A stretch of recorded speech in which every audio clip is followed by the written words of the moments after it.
আমি এটুকুই বলতে পারি যে গুরুদেব রবীন্দ্রনাথ ঠাকুরের গান গাইতে পারাটা একটা ভাগ্যের ব্যাপার। আমরা যারাই এই সুযোগ পাই আমরা ধন্য হই।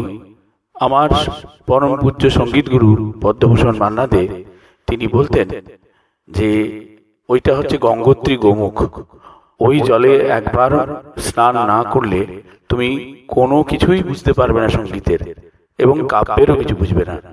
তো সুযোগ পাই না, যখনই সুযোগ পাই এমন পরিবেশে, এমন শুদ্ধ রাবীন্দ্রিক আঙ্গিকে কোনো অনুষ্ঠানে রবীন্দ্রনাথের গান শোনাবার, সেটা আমার মনে হয় আমার অনেক জন্মের পুণ্যফল, আমার গুরুর আশীর্বাদ। এবং আমি শান্তিনিকেতন আশ্রমিক অ্যাসোসিয়েশন মুম্বাইয়ের কাছে কৃতজ্ঞ যে তারা আমাকে এই সুবর্ণ সুযোগটি দিয়েছেন।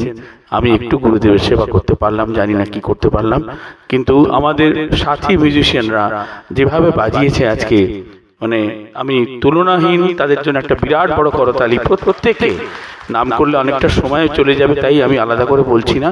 তারা প্রত্যেকেই অ্যাক্লেমড, এবং তারা আজকে যদি না বাজাতেন এভাবে আমরা কিছুই করতে পারতাম না।